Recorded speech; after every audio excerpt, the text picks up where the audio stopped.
That is the view right now from where I am staying in Ecuador for the month.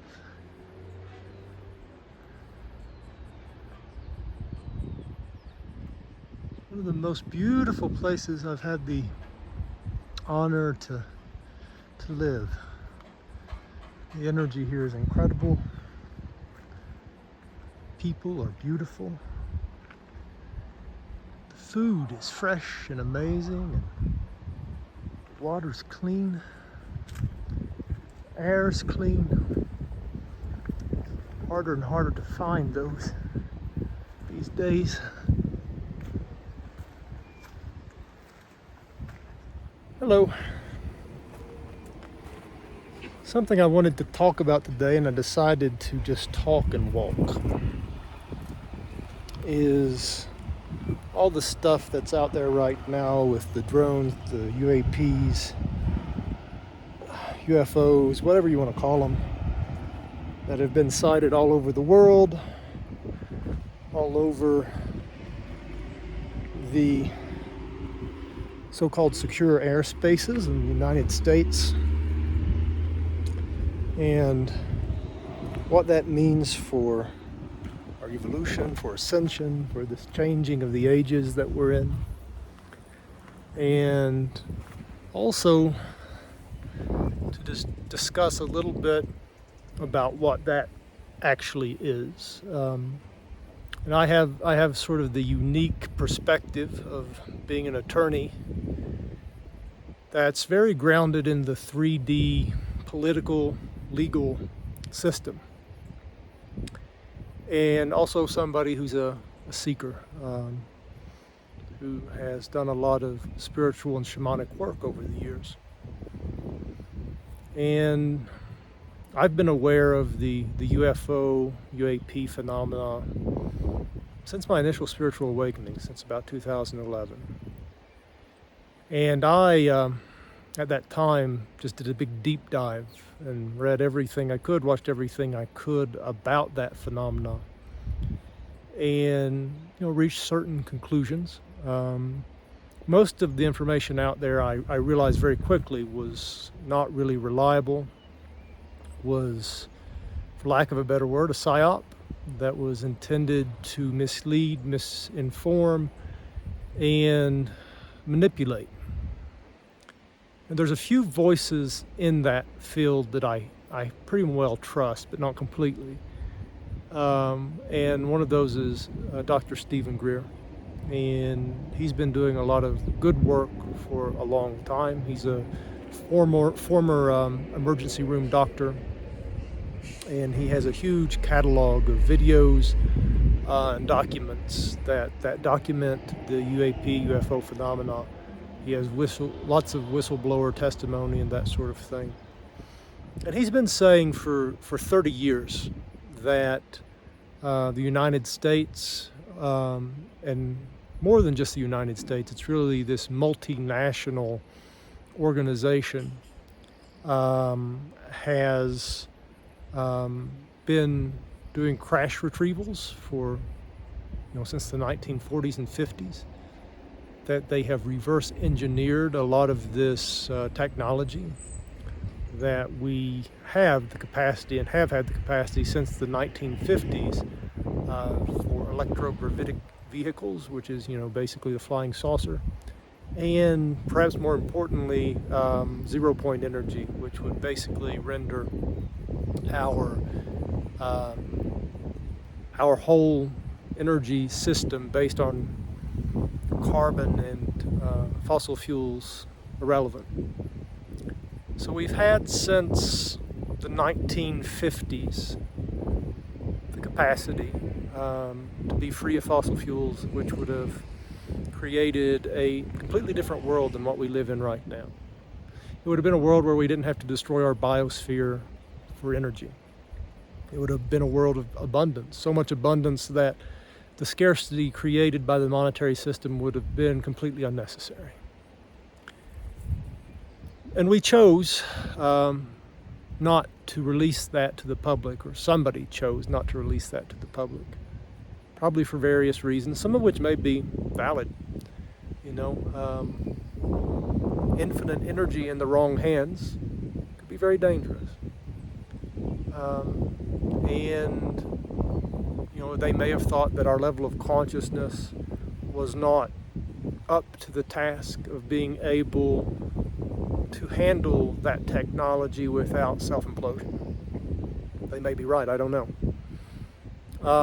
What I do know is that we've reached a point in human evolution, we've reached a point in technological advancement that if we don't have that type of technology replacing fossil fuels, we are in for a very dystopian world of biosphere degradation, collapse, and possibly, if not probably, some sort of all-out world war over resources, which we're pretty much on the brink of right now, if not in the early stages of. So there's an imperative and a need for this information, for this technology to come into the public domain. And those who hold that technology, hold those secrets, do not seem to be very interested in giving up their monopoly on power. According to Dr. Greer, and I believe him, we have craft that can pretty much do the same things that the extraterrestrial vehicles can do. That we have successfully reverse engineered the technology to that degree, which makes pretty much the entire known military arsenal of all of the countries in the world obsolete. It's a lot of power. It's a lot of power that currently resides in unaccountable hands in the military-industrial complex and the various corporate actors. According to Dr. Greer, the UFOs and UAP that are in the skies right now are ours, for lack of a better word. They are human-made. And even though they may look extraordinary, some of them, they are human-made craft. And that the purpose for this show, according to him, and he's been saying this for 30 years, is that the military-industrial complex, the cabal, whatever you want to call it, that has this technology, their end game is to stage a false flag operation that makes it look like there's an alien invasion, in order to essentially take control of the world political, economic, and military systems, with the pretext that they are defending us. And it seems likely. That seems to be exactly what's going on. According to Dr. Greer, within the next few days, there will be whistleblowers coming forward who have direct experience of true extraterrestrial craft and phenomena and bodies and all that stuff. I saw on News Nation that there will be a new whistleblower coming forward Saturday who has direct experience with UFOs or UAP. So we're getting closer to some sort of disclosure. And what that disclosure looks like is yet to be seen. There seems to be at least two different factions that are pushing forward disclosure.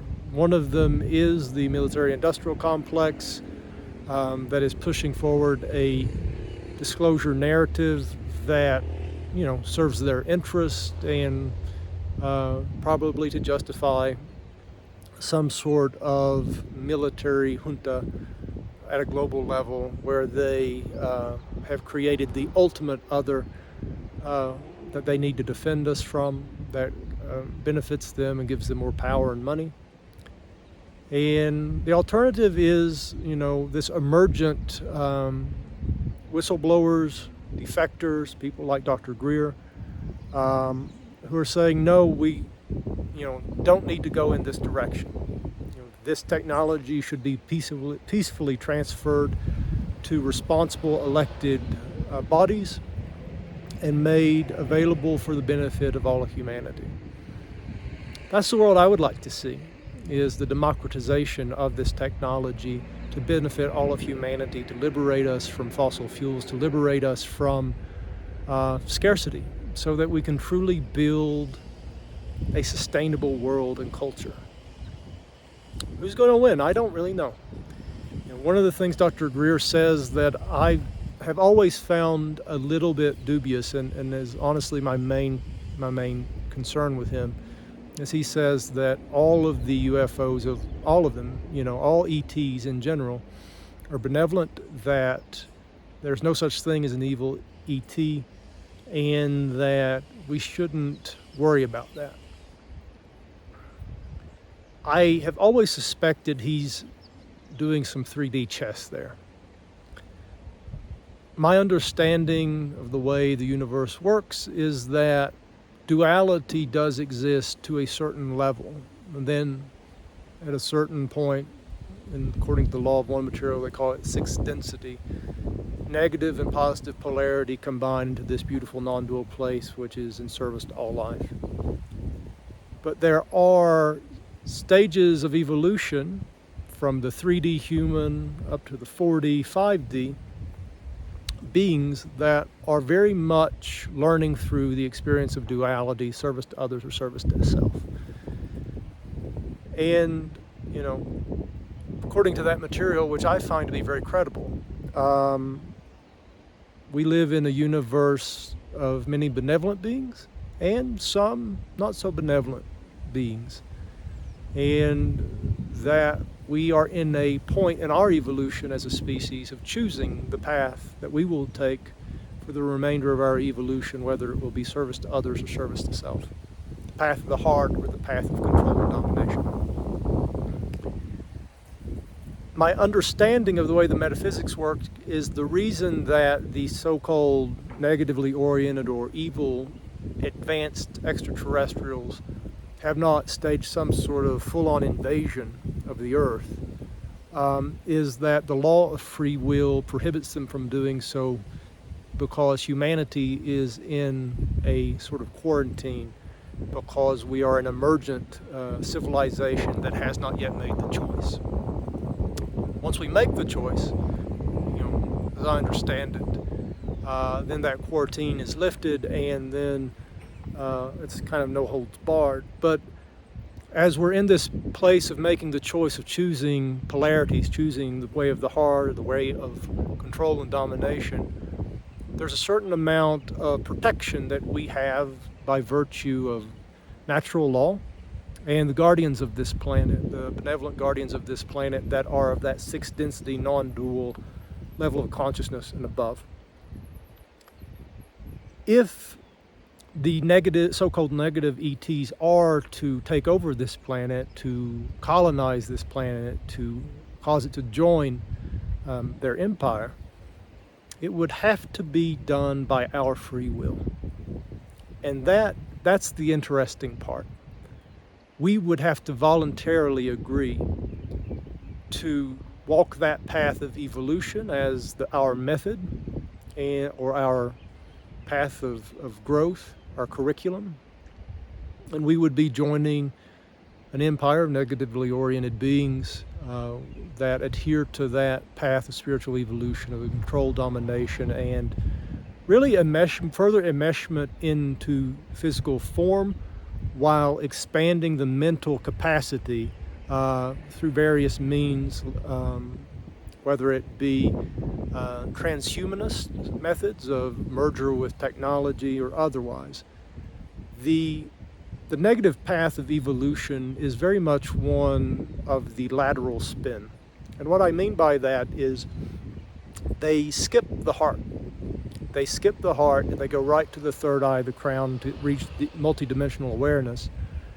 But in order to skip the heart, they need a tremendous amount of Shakti or energy to be built up in the lower three chakras around survival, vital energy, and control, or power. Power is a big, it's really the path of power. And a lot of the agendas on the planet right now are in alignment with that negatively oriented path of evolution. I believe all of the agendas that relate to the transhumanism, where humanity is merging with machines, I believe that to be of the negative orientation, because it's a way to try to expand the lateral field of our experience mentally, digitally, while bypassing the heart space, trying to achieve the power of God with our mind, right? When the positive path is much more one of surrender and harmony and flow and cooperation. It's one of evolution through the discipline of personality and energy, through meditation, through pranayama, through working with sacred medicines. It's a path of evolution that invites us to recognize our place in the universe, recognize that we are one aspect of a consciousness experiencing itself. It's separate in a process of merger back with all that is. Whereas the negative path is one of separation. It is one of control. It is one of domination. It is one of continually drilling down deeper and deeper into materiality, to the exclusion of the fact of life, which is that we're all connected and that we're all one. So there's many agendas on the planet right now that range from negative to positive, and it's a confusing place to be. It's a confusing place to live, because in our third density experience, we often lack the clarity of knowing what choices we're making. And many people are making choices of a negative polarity without realizing that's what they're doing. And that's sad, but it's also their choice.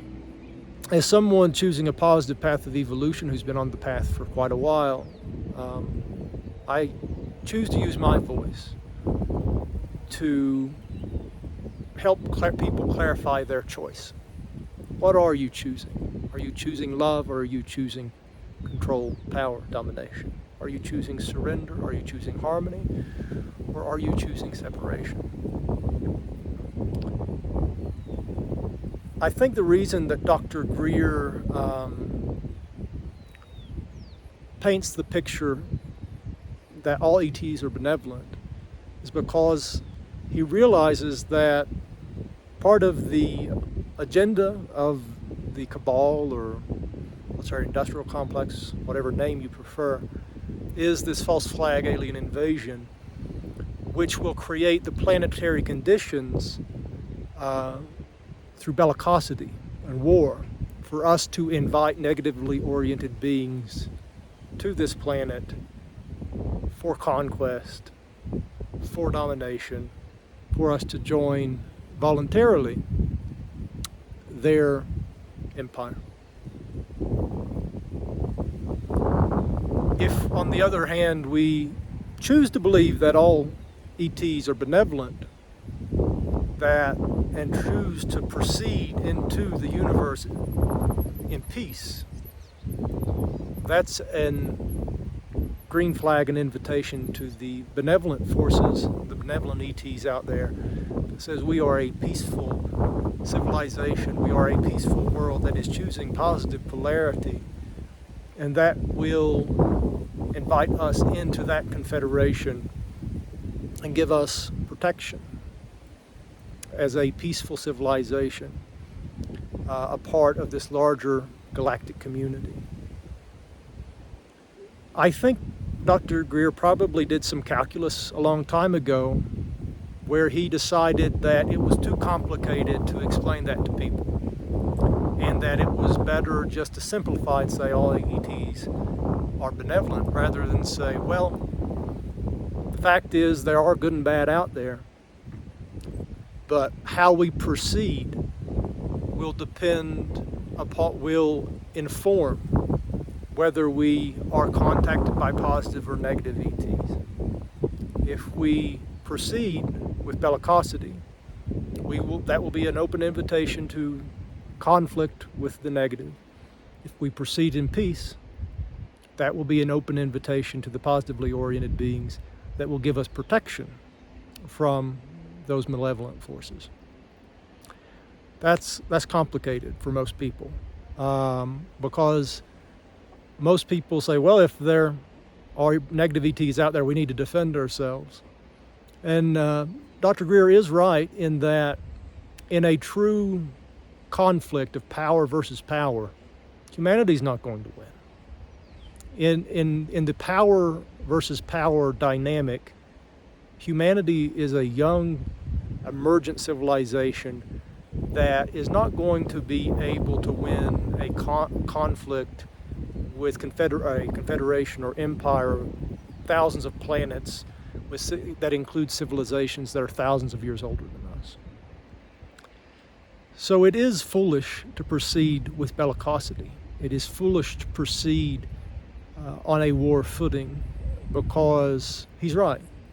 Humanity's not going to win that battle, and it's just going to invite negatively oriented beings to this planet.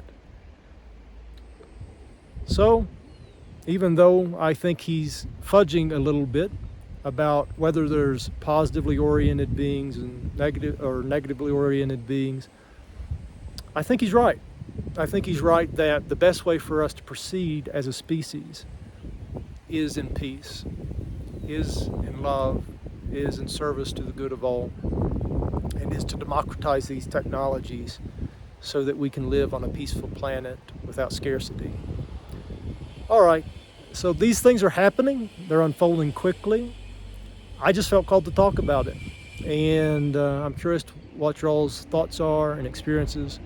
You know, I have reached a point on my path where I'm in communication with a lot of these extraterrestrial beings, you know, at the telepathic level.